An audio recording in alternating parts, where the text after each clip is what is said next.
Peuple du Burkina Faso, camarades combattants pour la liberté, pour la paix et l'indépendance réelle. C'est un plaisir pour moi et un honneur de m'adresser à vous en ce jour mémorable, marquant donc le 63e anniversaire de la proclamation de l'indépendance de notre chère patrie, le Burkina Faso.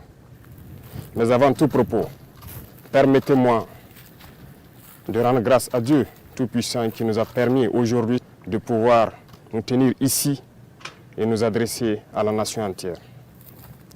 Permettez-moi également de rendre donc un hommage à tous ces combattants qui bravent vents et marées et qui nous permettent de survivre. Permettez-moi de rendre un hommage à tous ceux qui ont perdu la vie dans ce combat. Tous ceux qui sont aujourd'hui sur les lits d'hôpitaux et qui cherchent à recouvrer la santé, nous prions Dieu qu'il leur accorde meilleure santé. Et que ceux, les êtres chers que nous avons perdus, nous prions Dieu également que la terre libre du Burkina Faso leur soit légère. Camarades, permettez-moi une fois de plus de rendre hommage à tous ces fils et filles du Burkina Faso restés à l'arrière, qui ne ménagent aucun effort pour permettre à ceux qui sont au front de pouvoir se battre. Tous ceux qui contribuent à l'effort de guerre, tous ceux qui sont engagés, qui prient jour et nuit pour que la paix puisse revenir au Burkina Faso.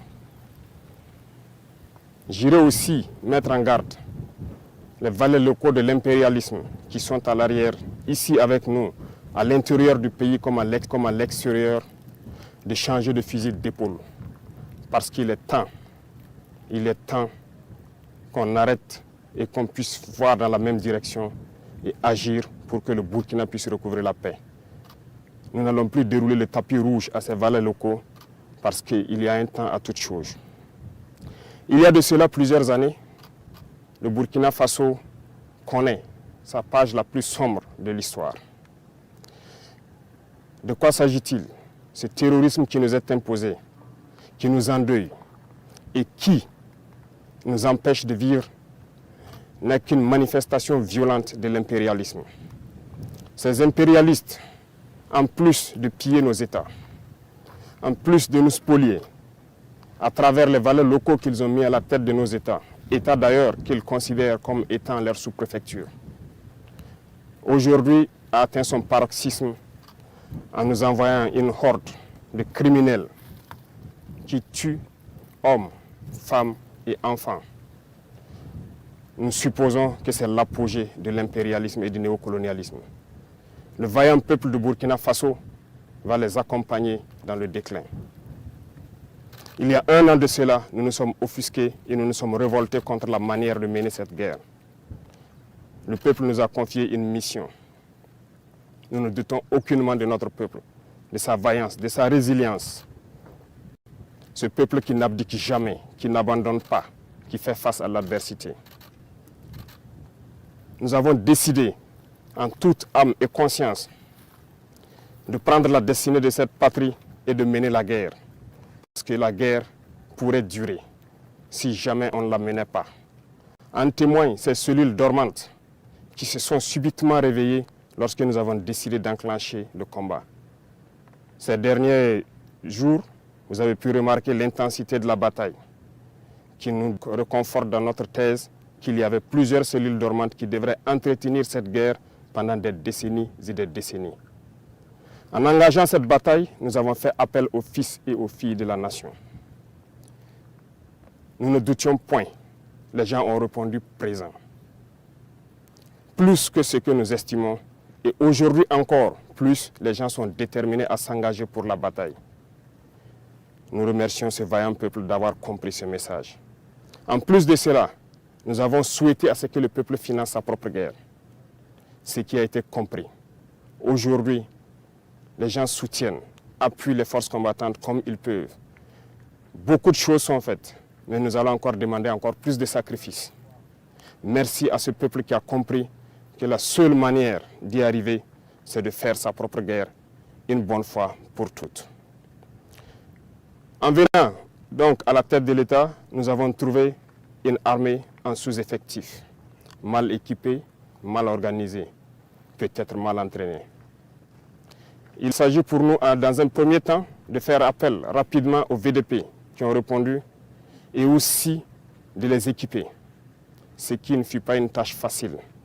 Dieu merci, nous y sommes arrivés à équiper tous ceux que nous avons pu recruter. Au sein de l'armée, déjà pour l'année 2023, l'armée de terre a recruté plus de 11 000 hommes. 5 000 autres sont en phase d'être recrutés dans les jours à venir. S'agissant de la réorganisation, très vite nous avons compris qu'il nous fallait des unités organiques. Ce qui a conduit donc à créer dans un premier temps 6 bataillons d'intervention rapide. Et ensuite, 6 autres bataillons d'intervention rapide ont rejoint les différents groupements de forces. Aujourd'hui, 7 bataillons d'intervention rapide sont prêts. Certains ont commencé leur déploiement et d'autres vont se poursuivre dans les 2-3 semaines à venir. 5 autres bataillons sont en constitution et en formation pour renforcer les rangs de ces bataillons d'intervention rapide. 2 bataillons d'intervention aéroportée ont été créés. Un est déployé dans la zone de Boromo, l'autre sera déployé dans les jours à venir dans la zone de Koudougou. Du côté des forces de sécurité intérieure aussi, beaucoup d'efforts ont été faits. En ce sens que, pour le cas de la police par exemple, nous avons réorganisé les forces pour les constituer en groupement d'unités d'intervention qui sont aux côtés donc des forces armées pour mener le combat. 12 GOUMI ont été créés dans ce sens et d'autres sont en phase d'être créés. Au sein de la gendarmerie, nous avons renforcé les effectifs par le recrutement d'environ 3 000 auxiliaires. Une première phase est terminée, l'autre est en formation. De même que dans les rangs des eaux et forêts, nous avons spécialisé une bonne partie pour former une unité qui pourra agir dans les forêts, qui est aujourd'hui prête. Et cette unité est en train de s'engager également. Toutes les autres forces de sécurité intérieure ont pu être dotées en équipement tels qu'ils n'en ont jamais connu de leur histoire. Mais ce n'est que le début, parce que nous continuerons à les équiper et à monter en puissance. Du côté de l'armée de l'air, il a fallu à un moment donné revoir donc notre potentiel aérien. Aujourd'hui, nous pouvons dire fièrement que le Burkina Faso est doté d'appareils de dernière génération qui nous permettent de scruter donc notre territoire à partir des cieux, ce qui nous permet d'engranger un certain nombre de résultats. Les terroristes peuvent aujourd'hui se déplacer d'un point A à un point B, peut-être mener des attaques, mais ne repartiront pas sains et saufs parce que nous les suivons, nous les traquons jusque dans leur dernière demeure. Il est encore temps pour ceux-là qui ont été trompés, qui se sont engagés dans cette bataille, de déposer les armes. Parce que viendra un moment où il ne sera plus possible de déposer les armes. Tous ces bataillons qui sont en train de se déployer, du matériel est encore en cours de route dans les 2-3 semaines à venir. Et lorsque tout cela sera réuni et que tous ces bataillons auront rejoint leur emplacement, cette phase de développement de la guerre tant attendue, les choses sérieuses pourront commencer. Je lance encore un appel à ces égarés qu'il est encore temps de déposer les armes. Parce que viendra un moment, on le répète encore, il ne sera plus possible. Le Burkina Faso a décidé de se battre et nous nous battrons jusqu'à la victoire finale. Pour l'équipement, nous avons fait beaucoup d'efforts avec donc la compréhension de ce peuple qui a accepté de se sacrifier. Aujourd'hui, les unités sont équipées et ça continue de s'accroître parce que nous voulons d'une armée professionnelle, une armée qui va défendre le Burkina Faso à l'intérieur de ses frontières, même au-delà, mais pour l'intérêt du peuple burkinabé. Les efforts continuent et nous allons continuer à renforcer les rangs pour que plus jamais ces situations sombres que nous avons connues ne puissent survenir à l'avenir avec nos enfants, nos petits-enfants. Pour accompagner tout cela, il a fallu aussi, du côté de la santé, augmenter donc la capacité de nos plateaux techniques des différents hôpitaux et de certains CMA qui appuient les forces de défense et de sécurité lorsqu'il y a des évacuations de blessés. Ça nous a permis d'acquérir un certain nombre d'appareillages et aussi l'ambition pour nous, c'est de construire des hôpitaux modernes pour permettre à nos infirmiers, à nos médecins d'exprimer tout leur potentiel. Ce processus est en cours, ce qui nous a permis de pouvoir contracter donc l'hôpital de Gawa et c'est ce modèle d'hôpital que nous voulons dans chaque région et qu'on puisse permettre à nos vaillants soignants d'exprimer tout leur potentiel, tout leur savoir. Aussi dans ce volet de santé, cette épidémie de la dengue. Épidémie de la dengue qui a fait beaucoup de victimes dans nos rangs. Beaucoup ont perdu des êtres chers. Toutes nos condoléances aux familles qui ont été touchées par cette épidémie. Mais cela nous rappelle quelque chose. Nous devons revoir notre plan de salubrité et d'assainissement. Ce qui a été lancé il y a quelques jours de cela, l'initiative présidentielle pour le développement communautaire, prendra en compte ce volet. Et j'invite donc toutes les populations à se mobiliser pour que nous puissions assainir notre milieu. Dans le domaine de l'agriculture, nous avons décidé de nous fixer une mission d'atteindre l'autosuffisance alimentaire. En 2024, c'est un défi. Pour 2023, nous avons lancé l'initiative présidentielle donc, pour l'autosuffisance alimentaire et la souveraineté alimentaire. Il s'agit pour nous d'emblaver un certain nombre de superficies, de donner des intrants à des producteurs, des semences améliorées produites donc par nos chercheurs sur place. Ce qui, aujourd'hui, on peut dire est une satisfaction parce que les résultats sont au-delà de ce que nous avions espéré.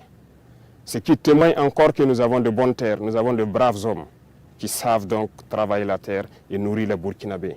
Ça nous encourage à lancer un autre défi pour 2024. Des engins tels que des tracteurs ont été commandés dans le cadre de l'initiative. Les chercheurs ont été renforcés et on continue de les renforcer pour trouver les semences adéquates. Et aussi ce qui nous a conduit à ouvrir l'usine de Coupéla en août dernier pour fabriquer les intrants sur place. L'engrais est produit et pour pouvoir baisser le coût de l'engrais au profit donc de nos producteurs. Dans le même sens, il y a donc l'offensive agricole qui a été lancée par le ministère de l'Agriculture récemment et ça se poursuit dans toutes les régions du Burkina Faso. J'invite donc les populations des différents villages à s'impliquer, à aménager tout ce qui est bas-fond, toutes les terres cultivables. Et nous mettrons tout en œuvre pour les accompagner pour qu'on puisse produire au maximum dans cette saison qui arrive. La contre-saison est également lancée dans les points où il y a des eaux de surface. Et l'accompagnement est fait à travers donc, des semences améliorées produites par nos chercheurs d'un certain nombre de spéculations qui ont déjà été dotées à certains producteurs. On ne pourra pas parler d'agriculture sans parler donc du développement de l'agroalimentaire. Nous sommes en train d'encourager actuellement donc, tous nos importateurs et tous nos opérateurs économiques à se lancer dans la production, dans la transformation. Beaucoup d'usines verront le jour pour que un certain nombre de produits alimentaires soient produits au Burkina, transformés au Burkina et consommés au Burkina Faso. Et pourquoi pas exporter. C'est un défi que nous nous sommes lancés et nous comptons sur cette brave population pour nous accompagner à pouvoir réaliser ce défi. C'est en ce sens que nous pourrons donner beaucoup d'emplois donc, à des jeunes qui sont formés, qui malheureusement n'arrivent pas à exprimer leur talent parce qu'il n'y a pas d'espace qui leur est offert. Dans le même sens, le ministère de la Jeunesse a été instruit de mettre un accent sur la formation professionnelle. Cette mutation est en cours en fédérant donc toutes les écoles et tous les centres de formation professionnelle pour que nous ayons une meilleure vue de la formation donnée et de ce dont nous avons besoin pour le développement de notre chère patrie. Camarades, parlant donc du développement du commerce, et comme vous l'avez suivi la dernière fois, il s'est agi pour nous de faire donc une analyse de notre situation économique. Et à l'issue de cette analyse, nous nous sommes rendus compte qu'il fallait prendre un certain nombre de mesures. Et nous avons dit à compter de janvier, un certain nombre de mesures seront prises. Pas pour mettre la pression ou pour empêcher certains d'exercer leurs fonctions, mais c'est pour le bonheur du Burkina Faso. Il faut que nous créions la richesse, que nous puissions employer nos jeunes. C'est dans ce sens que nous allons développer le commerce interne. Nos commerçants qui quittent les villes vers les campagnes, nous allons encourager à ce que ces produits qui partent vers nos campagnes soient produits au Burkina Faso. Donc, nous invitons tout un chacun à prendre cette donnée et à mûrir les projets nécessaires pour que, en 2024, nous puissions donc atteindre cet objectif-là. Sur le volet donc de la coopération, un bon nombre de partenaires ont refusé de nous accompagner, de nous aider à acquérir le minimum d'équipements. Jusqu'au jour d'aujourd'hui, certains équipements dont nous avons payé des avances auprès de certains pays qui sont favorables à nous les livrer, les licences ont été bloquées par d'autres États impérialistes qui n'ont aucun intérêt à ce que nous puissions évoluer dans notre guerre. Par contre, plusieurs autres États ont accepté d'ouvrir leurs portes.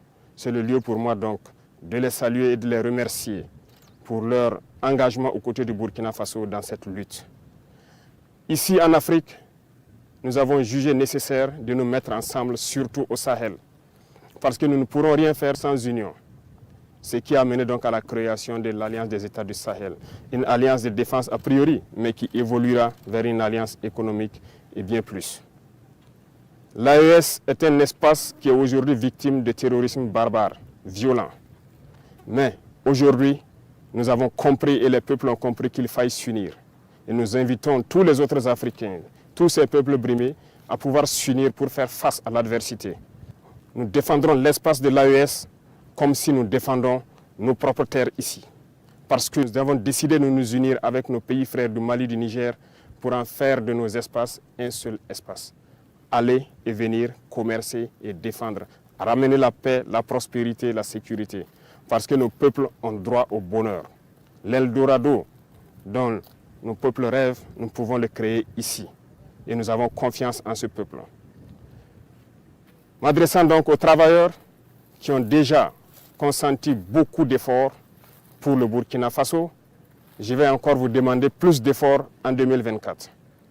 Il y aura certaines mesures qui seront prises pour encore accentuer sur la contribution à l'effort de guerre. Ça va toucher les travailleurs du public et du privé et aussi les entreprises sur leur intérêt brut. Le taux sera fixé, mais cela doit nous permettre de pouvoir augmenter premièrement la prime de nos vaillants VDP d'au moins 35% et aussi de les assurer une certaine assurance vie, de sorte que lorsqu'ils sont blessés ou lorsqu'ils tombent au champ d'honneur, que la prise en charge soit meilleure que ce que nous connaissons. Donc, il y aura plus de sacrifices qui doivent être consentis à l'endroit donc de ces vaillantes populations qui ont accepté de répondre et qui se battent jour et nuit sur le terrain. C'est le lieu pour moi de leur rendre encore hommage pour leur contribution, pour leur accompagnement donc des différentes forces sur le terrain. Merci à vous. Je ne saurais terminer mon propos sans remercier toutes ces forces combattantes qui se battent sur le terrain jour et nuit pour que nous, à l'arrière, nous puissions vaquer à nos occupations. Remercier donc tous ces travailleurs, commerçants, paysans et éleveurs qui se battent aussi et qui contribuent à ce que nous puissions mener cette guerre et libérer nos terres. Vive le Burkina Faso, la patrie ou la mort, nous vaincrons.